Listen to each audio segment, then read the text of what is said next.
नमस्कार दोस्तों, आप सभी का स्वागत है हमारे चैनल ASV नॉलेज पर। दोस्तों, आज हम बात करने वाले हैं द इक्वलाइजर मूवी की। ये मूवी रॉबर्ट नाम के एक ऐसे आदमी के बारे में है जो कि दिखने में एक आम आदमी लगता है और एक होम मार्ट में काम करता है। लेकिन एक दिन कुछ गलत लोग रॉबर्ट से पंगा लेते हैं और तब उन्हें पता चलता है कि रॉबर्ट कोई आम इंसान नहीं है बल्कि चलता फिरता मौत का देवता है। तो बिना टाइम वेस्ट किए मूवी शुरू करते हैं। मूवी की शुरुआत में हमें रॉबर्ट नाम के आदमी को दिखाया जाता है जो पहले एक इंटेलिजेंस ऑफिसर हुआ करता था, पर रिटायरमेंट के बाद वो अपनी लाइफ एक आम आदमी की तरह जीता है और एक होम आर्ट में काम करता है। अब रॉबर्ट के शांत नेचर की वजह से सब लोग उसे पसंद करते हैं। अब रॉबर्ट रोज की तरह आज भी अपना काम खत्म करने के बाद एक कैफे में जाता है जहाँ उसकी मुलाकात एलेना नाम की एक लड़की से होती है जो एक नाइट प्रोस्टिट्यूट है। लेकिन अब वो अपने इस काम से परेशान हो गई है। हालांकि उसने ये काम मजबूरी में शुरू किया था, पर अब वो कैसे भी करके इस जाल से निकलना चाहती है जो अब लगभग नामुमकिन है। अब वो दोनों कई दिनों से मिल रहे थे जिस वजह से उन दोनों की दोस्ती हो गई थी। अब रॉबर्ट को भी एलेना के प्रोफेशन के बारे में पता था और एलेना भी रॉबर्ट के बारे में थोड़ा बहुत जानती थी। अब वो दोनों बातें कर ही रहे थे, तभी एलेना के फोन पर उसके रशियन बॉस की कॉल आती है जो उससे कहता है कि मैंने एक कस्टमर भेजा है, उसे अटेंड करो। अब एलेना उसके साथ जाना नहीं चाहती थी, पर उसके प्रोफेशन में ना जैसा कोई शब्द ही नहीं है, इसलिए ना चाहते हुए भी उसे जाना पड़ता है। अब रॉबर्ट उसे जाते हुए देखता है और ये सब देखकर उसे बिल्कुल अच्छा नहीं लगता।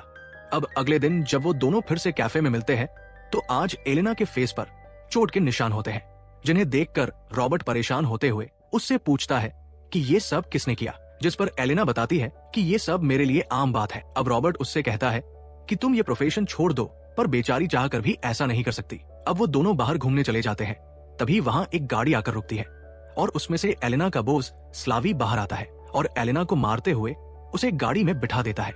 इसके बाद वो रॉबर्ट के पास जाता है और उसे अपना कार्ड देते हुए कहता है कि मैं तुम्हें इससे भी अच्छी लड़की दिखाऊंगा, तुम्हारा जब भी मन करे तो इस पते पर पहुंच जाना। ऐसा कहकर वो वहां से चला जाता है और रॉबर्ट चुपचाप वही खड़ा रहता है। अब अगले दिन जब रॉबर्ट कैफे में आता है तो एलेना वहां नहीं होती। अब काफी देर इंतजार करने के बाद भी जब एलेना नहीं आती तो वो परेशान हो जाता है। अब रॉबर्ट को परेशान देखकर कैफे का ओनर उसे बताता है कि कुछ लोगों ने एलेना को बहुत बुरी तरह से मारा है और उसकी हालत इतनी नाजुक हो गई है कि वो हॉस्पिटलाइज्ड हो गई है। अब ये सुनकर रॉबर्ट और परेशान हो जाता है और एलेना से मिलने हॉस्पिटल पहुंच जाता है। अब वो एलेना को देखता है जिसकी हालत बहुत ज्यादा खराब थी। उसका फेस पूरी तरह से खराब हो गया था, जिसे देखने पर साफ पता चल रहा था कि उसे कितनी बेरहमी से मारा गया था। अब रॉबर्ट एलेना की दोस्त डेजी को देखता है और उससे एलेना के बारे में पूछता है। पहले तो डेजी उसे कुछ नहीं बताती, लेकिन जब रॉबर्ट कहता है कि वो एलेना का दोस्त है तो वो उस पर भरोसा करते हुए बताती है कि एलेना की ये हालत उसके बॉस स्लावी ने की है। वो एलेना को किसी बूढ़े आदमी के साथ भेज रहा था, जिस पर एलेना ने मना कर दिया तो उसने एलेना को इतना मारा कि उसकी हालत ऐसी कर दी। अब उसने एलेना को इसलिए मारा था ताकि बाकी लड़कियां एलेना की हालत को देखकर वो ऐसा करने की हिम्मत ना कर सके। अब ये सब सुनकर रॉबर्ट को स्लावी पर काफी गुस्सा आता है, इसलिए वो स्लावी से बदला लेने का मन बना लेता है। इसलिए वो सीधा स्लावी के अड्डे पर पहुंच जाता है जो एड्रेस उस कार्ड पर लिखा हुआ था।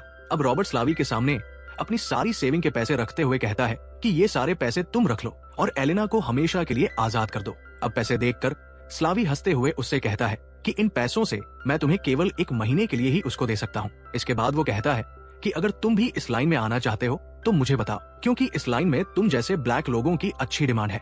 अब ये सुनकर रॉबर्ट को गुस्सा तो बहुत आता है, पर वो खुद को शांत रखता है और उस रूम में मौजूद सभी हिटमैन को स्कैन कर लेता है कि किसके पास कौन सा हथियार है।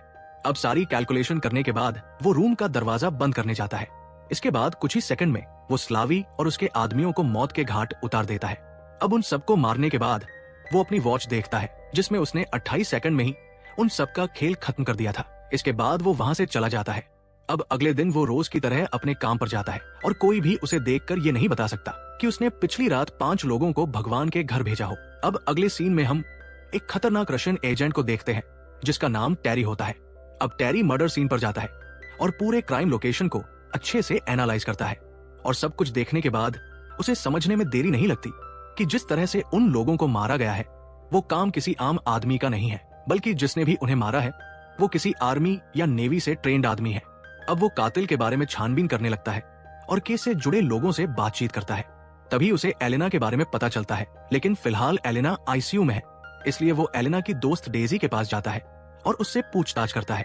अब पहले तो डेजी मना कर देती है कि वो एलेना को नहीं जानती, पर जब टेरी उसे डराता है तो डेजी उसे बताती है कि वो एलेना की दोस्त है और एलेना की ऐसी हालत के पीछे स्लावी का हाथ था। ये सुनने के बाद टेरी उससे पूछता है कि क्या तुम्हारे अलावा भी एलेना का कोई खास दोस्त या रिश्तेदार है जिसे एलेना की फिक्र हो। इस पर डेजी उसे बताती है कि एलेना अनाथ है, पर जिस दिन वो हॉस्पिटलाइज हुई थी उस दिन एक आदमी उससे मिलने आया था जो खुद को एलेना का दोस्त बता रहा था, लेकिन उसने अपना नाम नहीं बताया। अब ये सब जानकारी लेने के बाद टेरी डेजी का गला दबाकर उसे मार देता है।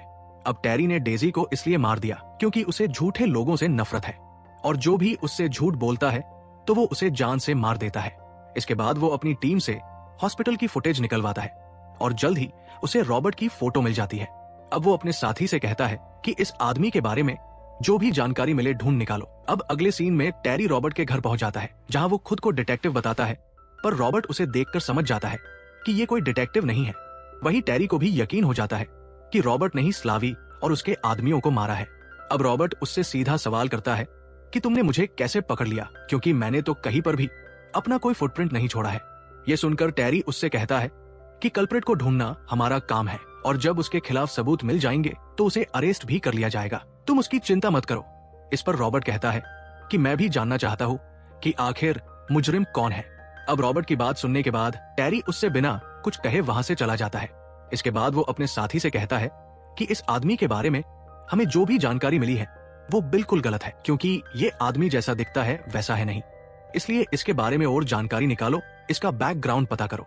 अब वो लोग रॉबर्ट के ऊपर नजर रखने लगते हैं, लेकिन उन्हें रॉबर्ट के बारे में कोई भी खास जानकारी नहीं मिलती। अब ऑफिसर निक टेरी को रॉबर्ट की रिपोर्ट दिखाते हुए कहता है कि इस आदमी का कोई क्राइम रिकॉर्ड नहीं है, वो टाइम पर अपने टैक्स और बिल्स पे करता है, एक साधारण सी नौकरी करता है और सब लोग उससे काफी खुश रहते हैं।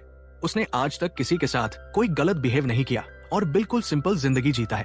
अब ये सब सुनने के बाद टेरी कहता है कि जिस तरह से ये खुद को परफेक्ट दिखा रहा है उससे तो यही लगता है कि ये आदमी जरूर किसी मिलिट्री में रहा होगा, क्योंकि इतनी आसानी से अपनी पूरी इंफॉर्मेशन छुपाना किसी आम आदमी के लिए इम्पॉसिबल है। अब शाम को टेरी का एक टीम मेंबर रॉबर्ट पर नजर रखने के लिए उसी रेस्टोरेंट में जाता है जहां रॉबर्ट काम खत्म करने के बाद जाता है। वहीं टेरी बाहर कार में बैठकर रॉबर्ट पर नजर रखता है, पर रॉबर्ट को कुछ ही देर में पता लग जाता है कि ये आदमी उसी पर नजर रखने आया है। इसलिए वो उस आदमी से कहता है कि मैं जानता हूँ तुम कौन हो, इसलिए नाटक करने की जरूरत नहीं है। जिसे सुनने के बाद वो आदमी रॉबर्ट के ऊपर गन तान देता है, पर रॉबर्ट पल भर में ही उसका खेल खत्म कर देता है। इसके बाद वो कैफे की पावर लाइट काट देता है और वहां से भाग जाता है, पर जाते हुए वो टेरी की कई सारी फोटो खींच लेता है। अब ये देखकर टेरी को कुछ समझ नहीं आता, इसलिए वो भी अपने आदमियों के साथ रॉबर्ट के पीछे चला जाता है, पर उन्हें रॉबर्ट कहीं भी दिखाई नहीं देता। अब अगले दिन रॉबर्ट अपनी बोस जूलिया के घर पर जाता है और यहाँ हमें पता चलता है कि रॉबर्ट पहले एक सीक्रेट एजेंट हुआ करता था।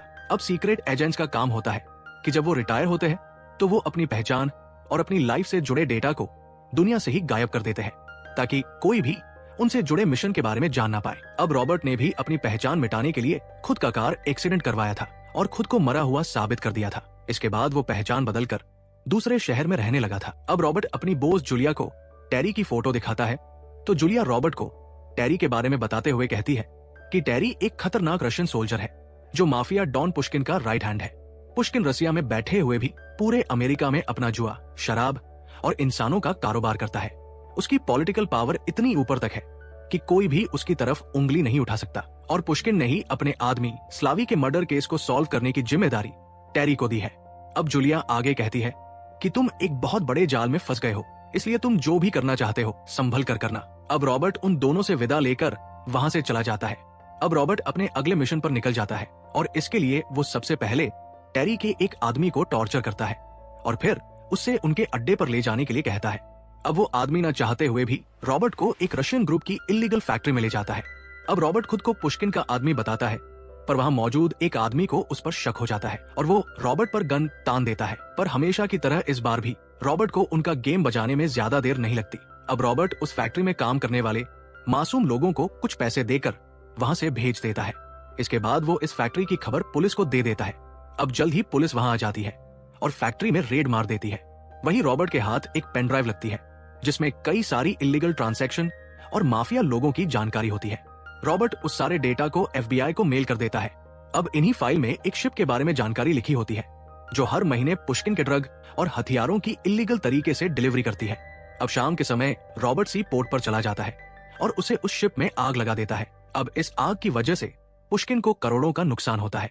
इसलिए वो टेरी के पास कॉल करके कहता है कि जब तक उस आदमी का खेल खत्म नहीं कर देते जिसने मेरा इतना बड़ा नुकसान किया है, तब तक रसिया वापस मत आना, और अगर तुम रसिया आए तो मैं तुम्हें जिंदा नहीं छोड़ूंगा। अब अपने बॉस से इतनी सारी डांट खाने के बाद टेरी भी रॉबर्ट को पकड़ने का प्लान बनाता है और इसके लिए वो रॉबर्ट के साथियों का सहारा लेता है। वो रॉबर्ट के साथ काम करने वाले लोगों को बंदी बना लेता है और रॉबर्ट को फोन करके कहता है कि अगर वो 30 मिनट के अंदर वहां नहीं आया तो वो उसके सारे साथियों को मार देगा। अब कुछ देर बाद रॉबर्ट लोकेशन पर पहुंच जाता है, पर वो सीधा उनके सामने नहीं जाता, बल्कि वो चुपके से टेरी के आदमियों को मारने लगता है। अब उन लोगों को भी पता चल जाता है कि रॉबर्ट यहाँ आ चुका है, इसलिए वो लोग अलर्ट हो जाते हैं और रॉबर्ट को ढूंढने लगते हैं, पर रॉबर्ट उन्हें ही एक एक करके खत्म कर देता है। पर एक खतरनाक हिटमैन रॉबर्ट पर भारी पड़ता है। उन दोनों के बीच काफी देर तक फाइट होती है, जिसमें रॉबर्ट बुरी तरह से घायल हो जाता है, पर वो इतनी आसानी से हार मानने वाला नहीं था, इसलिए वो वहां एक ब्लास्ट कर देता है जिसमें कई गुंडे मारे जाते हैं। अब रॉबर्ट अपने साथियों को बचा लेता है, पर टेरी अभी भी जिंदा था और उसका खेल खत्म करना बाकी है। अब टेरी रॉबर्ट को ढूंढते हुए वहां आ जाता है और फायरिंग शुरू कर देता है, पर रॉबर्ट बड़ी चालाकी से टेरी के ऊपर हमला करता है और फिर एक क्लोज हेडशॉट से टेरी का खेल खत्म कर देता है। अब अगले सीन में हमें कुछ दिन बाद की कहानी दिखाई जाती है, जहां माफिया बॉस पुष्किन रसिया के होटल में मजे से नहा रहा होता है।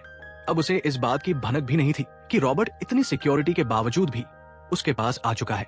अब रॉबर्ट को अपने सामने देखकर पुष्किन कहता है कि तुम मुझे मारने आए हो, पर मुझे मारकर तुम्हें क्या मिलेगा। इस पर रॉबर्ट कहता है कि तुम्हें मारकर मुझे शांति मिलेगी। अब ये सुनकर पुष्किन उसे पैसों का लालच देता है, पर रॉबर्ट का मकसद सिर्फ उसे मारना था, इसलिए वो वहां की लाइट ऑफ कर देता है और फिर वहां से गायब हो जाता है।